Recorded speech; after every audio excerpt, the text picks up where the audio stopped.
Hello everyone, कैसे हैं आप सभी लोग। आशा करता हूँ आप सब लोग बहुत अच्छे होंगे। मैं बता दूं, मैं भी काफ़ी अच्छा हूँ। आज के इस क्लास के अंदर हम लोग करने वाले हैं रजिस्ट्रेशन का बचा कुचा पार्ट। इस बैच के बारे में मैं बता दूं आपको, ये बैच हमारा है उत्कर्ष बैच। उत्कर्ष बैच किसके लिए है? इंटरमीडिएट एंड फाइनल दोनों स्टूडेंट्स के लिए है। इंटर की क्लासेस जो होंगी वो फाइनल वालों को भी फॉलो करनी, क्योंकि बेसिक्स है। उसके एडिशनल जो भी फाइनल के लिए क्लास होगी वो मैं अलग से फाइनल के लिए डालूंगा। वो मैं बताऊंगा, जैसे मैंने सप्लाई वाले चैप्टर में डाला तो मैंने अलग से डाला। क्लैरिफिकेशंस और सर्कुलर जो फाइनल के लिए इंपॉर्टेंट है वो अलग से पोस्ट होंगे। ये उत्कर्ष बैच फ्री ऑफ कॉस्ट है, बट यस, ताकि हम लोग अपनी ऑपरेशनल कॉस्ट रिकवर कर सकें। नोट्स आपको परचेज करना पड़ेगा अगर आपको करना है और सपोर्ट करना है इस बैच को तो। अन्यथा आप हम लोग जैसे पढ़ा रहे हैं नोटिंग करके खुद कॉपी में अपनी, या तो आप देख के भी सीख सकते हैं, उसमें कोई बहुत बड़ी बात नहीं है। लेकिन in case you want to purchase, अभी हमने इंटर की बुक पब्लिश करी है जीएसटी 360।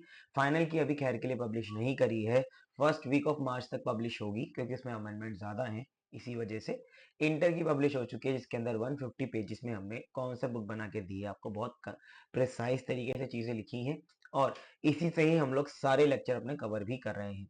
इसके अंदर सारे हैंड रिटन नोट्स आपके लिए हैं, जैसे सप्लाई वाला चैप्टर, बेसिक चैप्टर, सबके लिए जहां जहां हैंड रिटन नोट्स हैं वहाँ वहाँ हैंड रिटन नोट्स, मतलब जहाँ जरूरत है वहाँ हैंड रिटन नोट्स हैं, जहाँ समरी की जरूरत है वहाँ समरी है, और जहाँ पे वैसा नॉर्मल टेक्स्ट जरूरी है वहाँ पे हमने नॉर्मल टेक्स्ट भी आपको दिया है।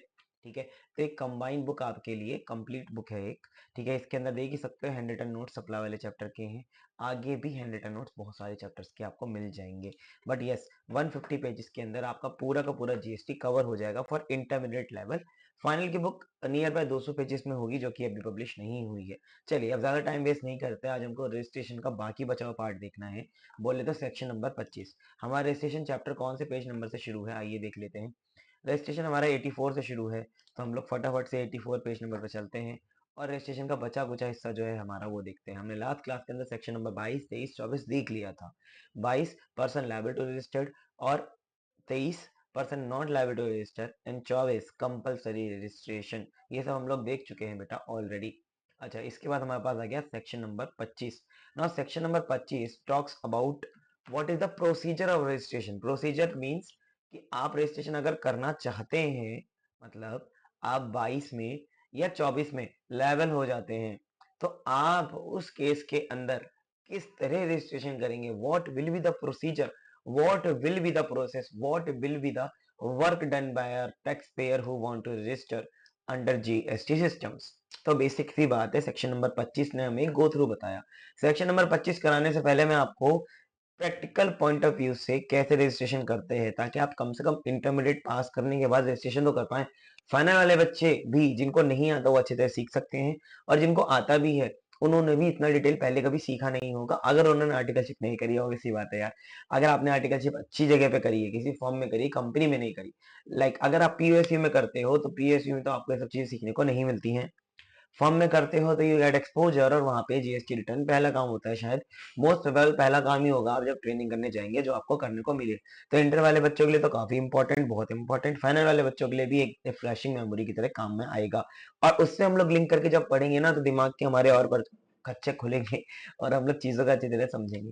आइए देखते हैं, मैं आपको दिखाऊं। ये रहा मेरी स्क्रीन के ऊपर एक official guide by the government. तो सीबीआईसी आपको पता है हमारे लिए है, मतलब जीएसटी के लिए है, तो सीबीआईसी बेटा हमें इसमें हेल्प करता है। तो सीबीआईसी का एफएक्यू है या गो थ्रू गाइड आप मान लीजिए, वो है। देखिए ये वेबसाइट जो है वो tutorial.gst.gov.in है। आपको ऊपर दिखाई भी दे रहा होगा tutorial.gst.gov.in। इसमें आपको एक न्यू रजिस्ट्रेशन कैसे करते हैं, एक प्रोसीजर एस्पेक्ट का एक पीडीएफ मिल जाता है। जो पीडीएफ ऑनलाइन ही है वो आपको मदद करता है। देखो हमारा जो एप्लीकेशन फॉर्म है वो दो पार्ट में डिवाइडेड है, part number A and part number B. अभी पार्ट नंबर ए में देखोगे क्या लिखा हुआ है, part number A of the registration application. यहाँ पे लिखा हुआ है कि पार्ट ए में क्या होता है, कि आपको पार्ट ए में जब जाना है तो आपको क्या करना पड़ेगा। ऐसा करके ना एक बार आएगा, देखिए आप यहाँ पे ऐसा करके एक बार आएगा, home services GST law downloads search tax payer help and tax payer facilities E invoice news and update. इसमें आपको जाना है सर्विसेज में, सर्विसेज में रजिस्ट्रेशन आएगा, उसमें जाना है आपको न्यू रजिस्ट्रेशन में। समझे मेरी बात को? हाँ सर। जीएसटी पोर्टल पे जाने के बाद जीएसटी पोर्टल का लिंक क्या है सर? जीएसटी पोर्टल का लिंक बेटा ये है, gst.gov.in, इस पे आप जाएंगे तो वहां पे जाके आपको ऐसा एक नीला वाला बार मिलेगा, home GST law goods, sorry goods कह रहा हूँ, डाउनलोड्स वगैरह, उसमें सर्विसेज में आके न्यू रजिस्ट्रेशन में आओ। पार्ट ए और पार्ट बी है। पार्ट ए में जब आप आओगे ना, तो पार्ट ए में ये आपके सामने चीजें खुल के आएंगी। अब पार्ट ए में आपको न्यू रजिस्ट्रेशन क्लिक करना है, क्योंकि आप पहली बार रजिस्ट्रेशन कर रहे हो। इसमें आपको एक टीआरएन जनरेट होगा, टीआरएन के बाद ही आप पार्ट बी भर पाओगे। तो पार्ट ए का आउटकम क्या होगा, टीआरएन, टेम्परेरी रेफरेंस नंबर, जो कि आपको यहाँ भी दिख रहा है। तो आप पहले पार्ट ए फिल करेंगे।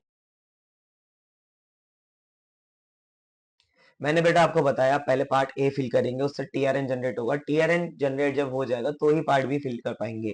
पार्ट ए में क्या क्या चाहिए, सबसे पहले आपको बताना पड़ेगा I am a tax payer, ठीक है। इसके बाद स्टेट यूटी सिलेक्ट करेंगे, डिस्ट्रिक्ट सिलेक्ट करेंगे, legal name of the business select करेंगे, एज मेंशन इन पेन। आपको मैंने बताया था GST is a PAN based registration, that is why हमको पेन मेंशन करना इंपॉर्टेंट है।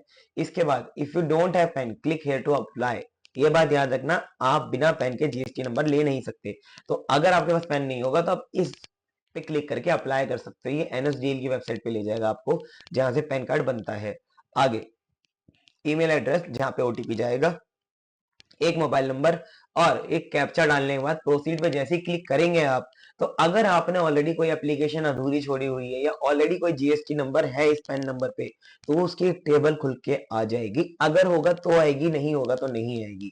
देखो वो टेबल कैसी दिखाई देगी, लिखा है on clicking proceed GST portal displays all the GST provisional IDs, UIN, GST IIDs map to the same PAN across India, click the proceed button.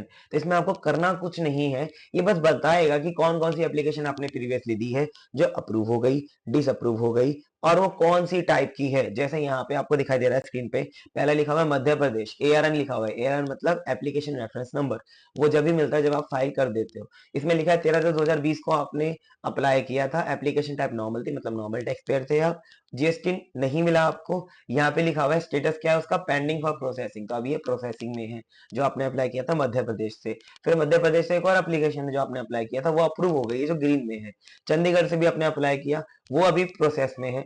और आपने एक तेलंगाना से भी अप्लाई किया जो रिजेक्ट हो गया है, मध्य प्रदेश से किया है वो अप्रूव हो गया। तो ये सारे एप्लीकेशंस आपको क्लियरली मेंशन होंगे, जो कि सेम पेन से रिलेटेड है। डरना नहीं है यहाँ पे भी यार। अगर आपने किया होगा पहले से तो आपको पता होगा कि यार हम लोग पहले अप्लाई कर चुके हैं। मान लो आपके पास कोई क्लाइंट आता है, उसने आपको बताया नहीं कि उसने पहले अप्लाई किया नहीं किया। बहुत सारे क्लाइंट ना चालू होते हैं, वो क्या सोचते हैं हम बताएंगे नहीं कि पहले रिजेक्ट हो गया, कहीं ज्यादा पैसे ना मांग ले। तो हम लोग पूछते तो हैं कि यार आपने पहले अप्लाई किया नहीं किया, तो बोलता है नहीं नहीं हम फ्रेश एप्लीकेशन डाल रहे हैं। लेकिन उसको ये अंदर अंदर पता होता है कि उसका पहले ही रिजेक्ट हो चुका है। किन कारणों से हुआ ये भी आप देख सकते हो कि किन कारण से रिजेक्ट हुआ है। जब आप उसके ऊपर क्लिक करोगे लाल लाल के ऊपर, तो आपको पता चल जाएगा वो पहले रिजेक्ट किस वजह से हुआ था। क्योंकि यहाँ पे क्लिक करने पे भी नहीं पता चलेगा, अगर तो ये एआरएन आप अगर डालोगे, सर्च करोगे, तो वहां पे एप्लीकेशन खुल जाएगी और वहां पे पता चल जाएगा ओटीपी डालने के बाद कि वो रिजेक्ट आखिर हुआ क्यों था। देखो मैं आपको प्रैक्टिकल पॉइंट ऑफ व्यू से काम कैसे करना है ये सिखा रहा हूँ, क्योंकि ये आना चाहिए इस चैप्टर में, और दमदार कोई चीज है नहीं। ठीक है, इसके बाद प्रोसीड पे आप क्लिक करोगे तो ओटीपी मांगेगा। ओटीपी मांगने के बाद बेटा आपके पास यहाँ पे एक एआरएन जनरेट हो जाएगा। देखो एप्लीकेशन यहाँ पे एक, सॉरी, टीआरएन जनरेट हो जाएगा, और टीआरएन जनरेट होते ही आपके पास एक टेम्परेरी रेफरेंस नंबर आ जाएगा, टीआरएन जिसे बोलते हैं। जब आप फाइनल एप्लीकेशन सबमिट करते हो तो एआरएन आता है, टेम्परेरी करते हो तो टीआरएन आता है। मतलब पार्ट ए जब भर के खाली हो जाओगे तो टीआरएन आएगा, पार्ट बी भर के जब खाली हो जाओगे तो एआरएन आएगा। देन एआरएन के आने के बाद 1 हफ्ते का समय लेता है डिपार्टमेंट, फिर वो अप्रूव या डिसअप्रूव करता है। अच्छा, टीआरएन यहाँ पे आप डालोगे। देखो पार्ट ए भरने के बाद आप वापस से न्यू रजिस्ट्रेशन पे आओगे। पार्ट ए भरने के बाद वो पॉपअप खत्म हो जाएगा, उसमें आप फिर से सर्विसेज में जाके रजिस्ट्रेशन में जाओगे, न्यू रजिस्ट्रेशन पे क्लिक करोगे। अभी न्यू की बजाय यहाँ पे जो रेडियो बटन है इसमें आप टीआरएन पे सिलेक्ट करोगे, टीआरएन डालोगे और कैरेक्टर डालोगे, फिर ओटीपी वेरीफाई करने के बाद आपका पार्ट बी स्टार्ट हो जाएगा। अब पार्ट बी के अंदर ना देखो काफी सारी चीजें होती हैं। पार्ट बी के अंदर काफी सारी चीजें होती हैं, जैसे बिजनेस डिटेल क्या है, प्रोमोटर पार्टनर्स कौन कौन है, ऑथराइज सिग्नेटरी कौन बनेगा, मतलब ऐसा कौन इंसान होगा मल्टीपल पार्टनर्स में से जो साइन करेगा, मतलब जिसके पास अथॉरिटी होगी। अगर मल्टीपल पार्टनर नहीं है, सोल प्रोप्राइटरशिप है, तो ये सवाल पैदा नहीं होता, दोनों सेम होंगे। लेकिन अगर कंपनी है, पार्टनरशिप है या एलएलपी है, उस केस के अंदर कौन ऑथराइज सिग्नेटरी होगा जो सारे मामले जीएसटी को रिप्रेजेंट करेगा एक तरीके से। इसके बाद authorise representative, authorise signatory representative same हो सकते हैं, बट रिप्रेजेंटेटिव अगर आप चाहते हो कि भाई ये साइन करेगा, केवल रिप्रेजेंट करने की कोई बात आएगी तो ये बंदा अलग करेगा, तो बेटा फिर उसको आप अलग से सिलेक्ट कर सकते हैं। प्रिंसिपल प्लेस ऑफ बिजनेस, मतलब जहां पे आपकी होम ब्रांच, मेन ब्रांच है, हेड ऑफिस है, वो बताओ। एडिशनल प्लेस ऑफ बिजनेस हो सकता है कि आपकी मल्टीपल ब्रांचेस हो, तो आप एक ही जीएसटी नंबर में मल्टीपल ब्रांचेस का एड्रेस डाल सकते हो। लेकिन अगर आपको चाहिए कि मल्टीपल जीएसटी नंबर हमें चाहिए, तो आप मेन ब्रांच में खाली वही एड्रेस डालो जिसके लिए आपको रजिस्ट्रेशन चाहिए, फिर एडिशनल के लिए दूसरा ले लेना। इसके बाद आप सामान क्या बेचते हो या सर्विस क्या प्रोवाइड कराते हो, स्टेट स्पेसिफिक इंफॉर्मेशन कुछ होती है वो देना पड़ेगा। आधार ऑथेंटिकेशन आपका बहुत जरूरी है। ये गाइड थोड़ा पुराना है, ठीक है, लेकिन अभी आधार ऑथेंटिकेशन काफी जरूरी है, उसके बिना आप आगे नहीं बढ़ सकते। फिर वेरिफिकेशन होगा और फॉर्म जमा हो जाएगा और एआरएन आपको मिल जाएगा। ठीक है, यहाँ पे आपको बताना पड़ेगा कि आपका बिजनेस डिटेल क्या है, वगैरह वगैरह, नाम वगैरह। अगर आप कंपोजिशन के लिए अप्लाई कर रहे हो तो यहीं पे यस करना पड़ेगा, सेक्शन नंबर 10 वाला कंपोजिशन। ठीक है, तो आपको यहाँ पे ये भी बताना पड़ेगा कि आप कौन से रजिस्टर्ड कैटेगरी के पर्सन में आएंगे, मतलब manufacture other than the manufacture of such good has में बी नोटिफाइड। ये आपको बताया था मैंने 10 टू ई में। 10 टू ई में पान मसाला, आइसक्रीम, ये सब कवर नहीं है कंपोजिशन में, तो यहाँ पे आपको ये बात बतानी पड़ेगी। या वो सप्लायर तो नहीं है जो पैराग्राफ 6 शेड्यूल 2 में आते हैं, वो लैंड वाला, वो तो नहीं है। अगर वो आते हैं तो भी आपको कंपोजिशन नहीं मिलेगी, इसलिए पूछ रहा है। समझा आप मेरी बात को? हाँ सर, हमें यहाँ तक बात समझ में आ गई पूरी की पूरी। यहाँ तक समझ में आ गया होगा मेरी सारी बातों का मतलब आपको अच्छी तरीके से। आइए मैं आपको आगे दिखाता हूँ।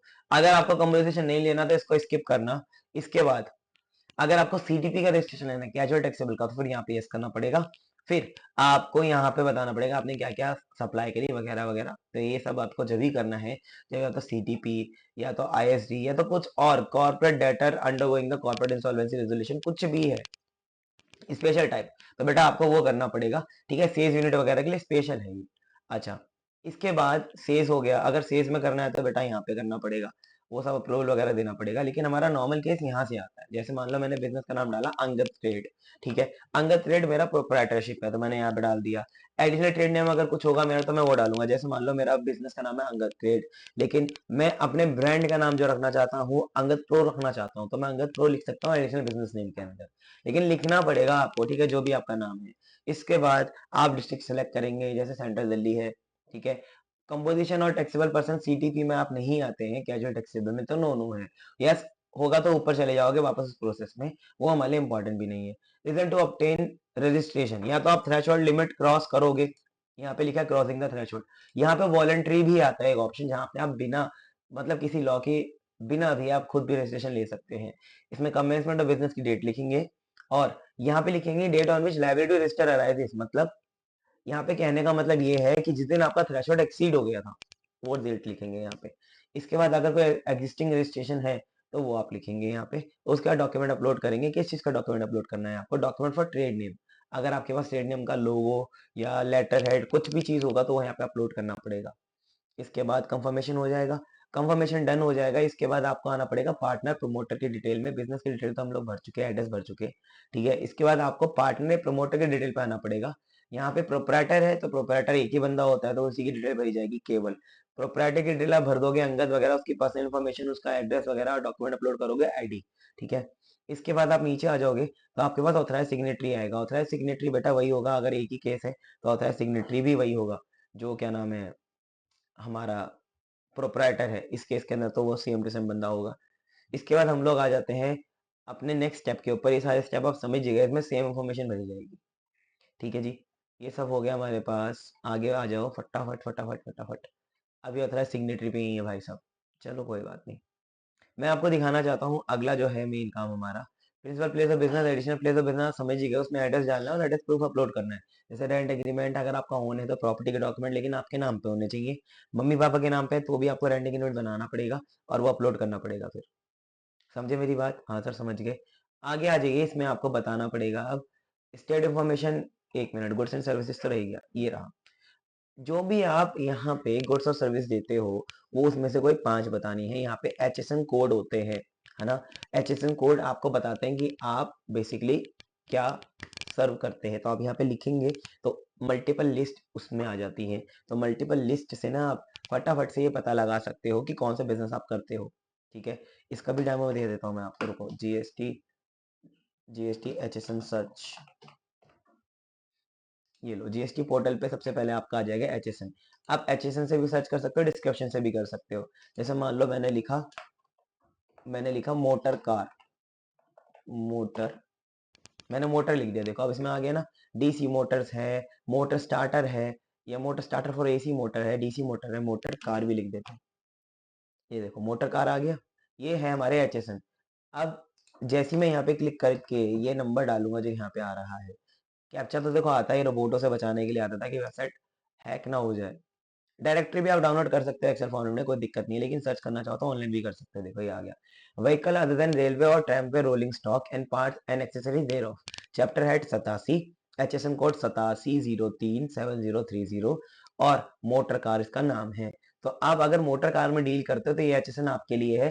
फिर आप जब यहाँ पे रजिस्ट्रेशन करोगे तो यहाँ पे आप एचएसएन कोड डालोगे। और जैसे इसने यहाँ पे डाला, देखो क्या डाला है, यहाँ पे सर्विस का डाला है इसने, एसएससी कोड डाला है। एसएससी कोड जब आता है जब आप सर्विस देते हो, एचएसएन जब आता है जब आप गुड्स देते हो। तो यहाँ पे इसने डाल दिया एक कोड, इसने लिखा other building competition furnishing services. Okay, ये सेव करने के बाद में आप स्टेट स्पेसिफिक इंफॉर्मेशन डालोगे। जैसे यहाँ पे लिखा हुआ है nature of possession, principal place of business, consent पे है तो आपको इलेक्ट्रिसिटी या बोर्ड यूनिट सिलेक्ट करना पड़ेगा, उसका नंबर वगैरह डालना पड़ेगा। ठीक है, ओके। इसके बाद आपके पास यहाँ पे आधार ऑथेंटिकेशन आएगा, आधार ऑथेंटिकेशन आपको करना पड़ेगा। देखो यहाँ पे लिखा हुआ है प्रोप्राइटर कंसर्न के अंदर प्रोप्राइटर ही करेगा। ठीक है, प्रोप्राइटर ही करेगा क्योंकि अकेला बंदा है। पार्टनरशिप फर्म के अंदर एक पार्टनर करेगा जो प्राइमरी ऑथराइज सिग्नेटरी होगा, एचयूएफ में भी करता करेगा और एक ऑथराइज सिग्नेटरी करेगा अगर अलग अलग है। कंपनी में प्राइमरी ऑथराइज सिग्नेटरी ही करेगा, डायरेक्टर में एक ही डायरेक्टर चाहिए। तो बेटा ऐसे करके आपको यहाँ पे आधार ऑथेंटिकेशन करवानी पड़ेगी, जैसे इसने दो बंदों के नाम दिए हैं, ये ऑथेंटिकेशन यहाँ पे होगी। इसके बाद आपका एप्लीकेशन जब वेरिफिकेशन के बाद ओटीपी के बाद जमा हो जाएगा तो आपके पास एक एआरएन आ जाएगा, और एआरएन ही आप आगे जाके जो है उसका ट्रैक कर सकते हो स्टेटस। देखो यहाँ पे बेटा आ गया submit with e signature DSC और submit with EVC. EVC electronic verification होता है, जिसमें ओटीपी जाता है। तो ओटीपी वाला बहुत सारे लोग कर सकते हैं, लेकिन कंपनी के केस में डीएससी ही करना पड़ता है, डीएससी डिजिटल सिग्नेचर सर्टिफिकेट। ठीक है, देखो यहाँ पे आपका सबमिट हो गया एप्लीकेशन, और इसके बाद आधार ऑथेंटिकेशन होगा। आधार ऑथेंटिकेशन के लिए आपको यहाँ पे डिटेल डालना पड़ेगा। ऑथेंटिकेट आप ऑनलाइन ही कर सकते हो, उसमें दिक्कत नहीं है ना। एक बार ऑथेंटिकेट हो जाएगा तो आपकी एप्लीकेशन डन हो जाएगी, एआरएन आ जाएगा। एआरएन आने के बाद में आप क्या करोगे, मैं दिखा देता हूँ आपको। बहुत बड़ा गाइड था वैसे ही, मैंने आपको पूरा समझाया। एआरएन आने के बाद में ना बेटा आपको यहाँ पे जो टैब है ना, यहाँ पे सर्विसेज में जाके ट्रैक एप्लीकेशन स्टेटस जो दिखाई दे रहा है ना, इसमें एआरएन डालोगे तो आपको वो पूरा स्टेटस दिखा देगा कि अभी आपका एप्लीकेशन कहाँ तक पहुंचा है, कब तक अप्रूव हो जाएगा, ये क्या क्या उसका स्टेटस है। अगर कोई पेंडिंग पेंडिंग चीज है, डॉक्यूमेंट वगैरह है, तो वो आपको उसी में ही पता चलेगा टैब में। समझे मेरी बात को? कहते हैं हाँ जी सर, हमको बहुत अच्छी तरह से समझ में आ गई सारी चीजें। अब हमें सेक्शन नंबर 25 पढ़ा दीजिए, क्योंकि हमने प्रोसीजर एस्पेक्ट तो सीख लीजिए, प्रैक्टिकल होता है, इसे बंद कर देते हैं। सेक्शन नंबर 25 पे वापस आ जाते हैं बेटा। सेक्शन नंबर 25 में लिखा हुआ है, अब जो सेक्शन नंबर 25 है इसमें यही सारी बातें लिखी हुई हैं जो मैंने आपको बताई अभी अभी। आप चाहें तो इसे एक बार खुद स्वयं भी पढ़ लेंगे तो आपको समझ में आ जाएगा। मैं फिर भी एक बार रेटिंग आपको इसकी करा देता हूँ, हालांकि जरूरत नहीं है। देखो भाई, इसमें बहुत सिंपल सी बात लिखी हुई है, मैं आपको फटाफट से पढ़ा देता हूँ। यहाँ पे देखो लिखा हुआ है the registration application for normal tax payer, composition casual taxable person, ISD और सेस डेवलपर सबकी सेम है, हमने उसमें देख लिया। ड्रॉप डाउन आता है, उसमें से एक बंदा सेलेक्ट करना है, तो कोई भी हो, सबकी एप्लीकेशन एक ही पोर्टल पे एक ही फॉर्म से जाती है जिसका नाम है जीएसटी आरएजी 1।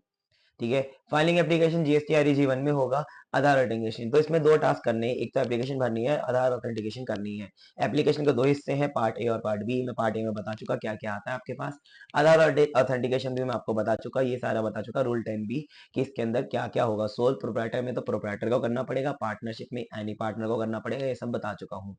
इसके बाद रूल 10 ए बहुत इंपॉर्टेंट है, इसके अंदर ये बोला गया जो उस गाइड में नहीं था कि आपको बैंक अकाउंट फर्निश करना बहुत जरूरी है। All registered person except TDS deductor TCS collector and those under rule 12 और 16, उनको छोड़ के बाकी सबको बैंक अकाउंट डिटेल अपनी सबमिट करनी पड़ेगी रजिस्ट्रेशन आने के बाद या बिफोर रिटर्न फाइलिंग। पहले रिटर्न फाइल करने से पहले या रजिस्ट्रेशन आने के 30 दिन के अंदर अंदर आपको बैंक डिटेल यहाँ पे डालनी पड़ेगी। इफेक्टिव हो गया 4/8/2023 से, मतलब अगस्त से ये अमेंडमेंट आई थी 2023 में, जब से एप्लीकेबल है। अच्छा, इसके बाद आपके पास यहाँ पे आ जाता है स्पेशल प्रोविजन सीटीपी और एनआरटीपी के लिए, वो हम देख ही चुके हैं कि उनको करना पड़ेगा एक्स्ट्रा कुछ काम, वो आप गाइडलाइन पढ़ लेंगे। अच्छा, आपका रजिस्ट्रेशन कब कब कैंसिल हो सकता है, रूल नंबर 21 जो हमको बताता है ये, अगर आपका कोई भी बिजनेस वहां पे नहीं है जहां पे आपने बताया था, if the registered person does not conduct any business from the declared place of business, तो आपका रजिस्ट्रेशन कैंसिल हो जाएगा। अगर आप इनवॉइस इशू कर रहे हो विदाउट सप्लाई, मतलब फेक इनवॉइस इशू कर रहे हो, मैंने असलियत में कुछ नहीं बेचा लेकिन मैं इनवॉइस इशू कर रहा हूँ केवल।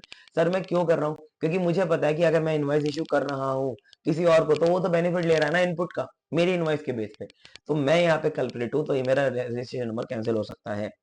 Violation of anti profiteering provision. Anti profiteering final में एक चैप्टर है, इंटर में नहीं है, तो आप बस इंटर वाले बच्चे याद रखो। अगर सेक्शन नंबर 171 का आपने अवहेलना करी है, कॉन्ट्रावेंशन किया है, तो बेटा फिर उस केस के अंदर आपका रजिस्ट्रेशन कैंसिल हो जाएगा। फाइनल वाले बच्चों, एंटी प्रॉफिटेरिंग जब तक पढ़ाता नहीं हो उसको आप भी ऐसे ही याद रखेंगे। Fail to furnish bank account detail, अगर आपने डिटेल फर्निश नहीं करी 30 दिन के अंदर, रूल 10A में जो मैंने बताया था, तो बेटा फिर तो आपका नंबर कैंसिल ही होना, जीएसटी नंबर। अगर आपने आईटीसी सही से क्लेम नहीं किया, झूठ झूठ दिखा के आईटीसी क्लेम कर लिया, तो भी रजिस्ट्रेशन नंबर कैंसिल होगा। अगर आपने एक्सेसिव आउटवर्ड सप्लाई दिखा दी जीएसटीआर 1 में, मतलब आउटवर्ड सप्लाई ज्यादा है और इनवर्ड सप्लाई कम है, और वैलिड रिटर्न 39 में जो है उससे भी ज्यादा दिखा दिया, तो वहां पे भी कैंसिल हो सकता है। अगर रूल नंबर 86B का आपने अवेलना करी है, जो कि ये बोलता है कि आईटीसी सर्टेन सर्कमस्टांसेस में आप ले ही नहीं सकते, जैसे मैंने मोटर कार पे बताया था आपको आईटीसी नहीं ले सकते, तो वहां पे बेटा आपका रजिस्ट्रेशन नंबर कैंसिल हो सकता है। मैं बार बार ये क्यों बोल रहा हूँ कि हो सकता है, हो सकता है, उसका रीजन ये है कि यहाँ पे भी आपको एक अपॉर्चुनिटी ऑफ बीइंग हर्ड मिलेगा, मतलब आपकी बात सुनी जाएगी, टैक्स पेयर को एक मौका दिया जाएगा कि वो अपना पक्ष रखे। अगर उसमें ऐसा हो जाता है प्रूफ कि वो गलत नहीं था, तो बेटा फिर उस केस के अंदर उसका रजिस्ट्रेशन नंबर कैंसिल नहीं होगा।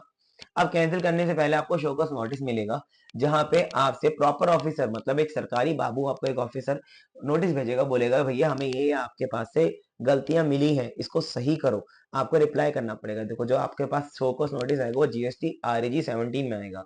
रिप्लाई करोगे 7 दिन के अंदर अंदर में ही, जब से नोटिस मिलेगा उस दिन से लेके 7 दिन में आपको रिप्लाई करना है, जीएसटी आरएजी 18 में। ठीक है। फिर दो बातें हो सकती हैं, फिर वहां से 30 दिन के अंदर या तो आपका ऑर्डर जो होगा, जो पहले आया था वो कैंसिल हो जाएगा, मतलब आपका नंबर बना रहेगा। ठीक है। तो आपका यहाँ पे, सॉरी मैंने गलत बोल दिया, यहाँ पे अगर आपका जो नंबर था वो मतलब सेटिस्फैक्ट्री नहीं रहा आपका रिप्लाई, तो 30 दिन के अंदर अंदर वो आपका जो रजिस्ट्रेशन है वो कैंसिल भी कर सकता है।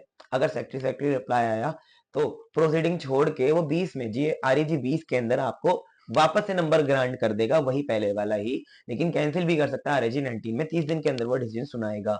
ठीक है।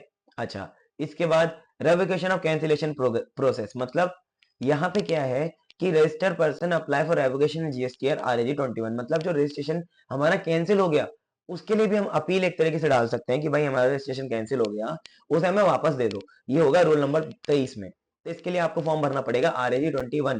आरएजी 21 आप कब तक भर सकते हो? 30 दिन के अंदर अंदर, जब जब से आपका कैंसिलेशन ऑर्डर आया है, मतलब जब से आपका नंबर कैंसिल हुआ है उसके 30 दिन के अंदर अंदर आप भर सकते हैं फॉर्म, लेकिन ये 30 दिन वाला पीरियड 180 दिन तक बढ़ाया जा सकता है, डिपेंड्स अपॉन द सर्कमस्टांसेस। अच्छा, ये बात आपको समझ में आया? हाँ सर। अगर आपका रजिस्ट्रेशन कैंसिल हुआ है रेट्रोस्पेक्टिव इफेक्ट से, मतलब क्या होता है, प्रॉपर ऑफिसर आपका रजिस्ट्रेशन रेट्रोस्पेक्टिव इफेक्ट से भी कैंसिल कर सकता है, मतलब जब से रजिस्ट्रेशन आपने लिया है पीछे वाले डेट से भी कैंसिल हो सकता है। एक तो हो गया प्रेजेंट डेट से, एक हो गया पीछे डेट से, पीछे डेट से भी कैंसिल हो सकता है। अच्छा, if proper officer is satisfied that there are sufficient ground for revocation, they will pass in order in form GST REG 22, मतलब अगर उसको लगता है कि रजिस्ट्रेशन कैंसिल नहीं होना चाहिए था, तो 22 में आपको वापस से ग्रांट कर देगा रजिस्ट्रेशन। लेकिन सर जिसने पहले कैंसिल किया वो वापस बाद में अलाउ क्यों करेगा? नहीं बेटा, प्रॉपर ऑफिसर हर बार सेम नहीं होता, हो सकता है पहले कोई और ऑफिसर हो, अभी कोई और हो, वो आपकी बात माने समझे, है ना। अच्छा, इसके बाद अगर उसने रिजेक्ट करना चाहा तो बेटा वो रिजेक्ट कर देगा रेवोकेशन की एप्लीकेशन भी जीएसटी आरईजी 5 में। शोकॉज नोटिस भी देगा आपको, वो आपको भर के देना पड़ेगा 23 में, फिर वो 7 दिन के अंदर अंदर 24 निकालेगा, 24 में पता चलेगा कि आपका अप्रूव हुआ या फिर से रिजेक्ट हो गया मामला। तो ये था पूरा प्रोसीजर एस्पेक्ट रजिस्ट्रेशन चैप्टर, हालांकि फाइनल के लिए भी इतना ही है, कोई एडवांस क्वेश्चन फाइनल में भी नहीं है रजिस्ट्रेशन में, क्योंकि आप बात देखें ना तो फाइनल के अंदर तवज्जो इतनी थी रजिस्ट्रेशन की, क्योंकि ज्यादा इंपॉर्टेंट नहीं है, बाकी चैप्टर के साथ मिक्स होके आ सकता है, बट इंडिविजुअल चैप्टर फाइनल में इतना इंपॉर्टेंट नहीं रहता है ये। बट नो इश्यूज, फाइनल में भी क्लासेस यहीं तक रहने वाली हैं, कोई एडिशनल क्लासेस रजिस्ट्रेशन की नहीं बनेंगी जब तक उसका एडिशनल क्वेश्चन नहीं आ जाते हैं। तो मैं क्वेश्चंस कराऊंगा यार फाइनल के अलग से, जब क्वेश्चन वाला पार्ट अभी हमने शुरू नहीं किया, हम लोग पहले कवरेज कर रहे हैं सिलेबस की, तो अभी हम लोग क्वेश्चन नहीं कर रहे हैं, जब हम क्वेश्चन कर लेंगे खत्म, फाइनल वाले क्वेश्चन रजिस्ट्रेशन का कराऊंगा, तो मैं फिर एडिशनल कुछ करा पाऊंगा, अन्यथा फाइनल वाले बच्चों के लिए भी कुछ ज्यादा जरूरी है नहीं। हाँ, फाइनल वाले बच्चे सीटीपी और एनआरटीपी का पढ़ लेंगे, क्योंकि इंटर में सीटीपी और एनआरटीपी का इतना तवज्जो है नहीं। चलो आज के लिए इतना ही, अब अगली क्लास में मिलेंगे। लेसन अच्छा लगा हो तो ज़रूर सब्सक्राइब करना चैनल को और अपने दोस्तों के साथ भी शेयर करना बिकॉज़ शेयरिंग इज़ केयरिंग। हम लोग आपके लिए इतना कर रहे हैं तो आप इतना सा तो कर ही सकते हैं। ठीक है? Thank you, bye bye. Take care, sayonara.